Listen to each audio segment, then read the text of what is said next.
nägin hiljuti sellist asja, kuidas üks, saad aru, Maxima turvamees viskas ühte tüüpi välja ja ma mõtlen, viskas nagu, saad aru, ta hoidis niimoodi, ta hoidis ühe käega kraest ja ühe käega hoidis vööst kinni ja lennutas seda tüüpi, tüüpil oli mingi porgandipirukas käes või.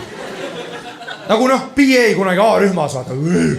Ja saad aru, viskab seda tüüpi välja ja karjub, välja minu Maximast! Ma mingi, Jesus Christ, kui lojaalne sa Maximale oled nagu. Sa saad mingi 3 euri tunnis, kui tõsiselt sa oma tööd võtad, vaat. Ma olin kunagi ka turva ja kui ma nägin, et inimesed varastasid, ma läksin juurde, ütlesin, pane, ma ei vaata sittagi. Ma olen Robin Hood, vaesed versus rikkad, ma olen tiim sina. Keegi varastas, ma olen mingi anna pool.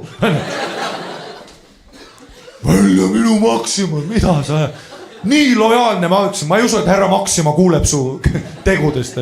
Mõtlesin, kui sa selle venna 10 euri tunnis maksaksid, mis ta siis teeks? Tüüp paneks Oleg Krossi kuradi helikopteri põlema lihtsalt. Oleks mingi Maxima nimel. Jesus, välja minu Maximast. Jube uhke. Ma töötasin kunagi ka turvana, meil tehti pommi ähvardus. Tead, mis ma tegin või? Läksin koju ja kellelegi ei öelnud.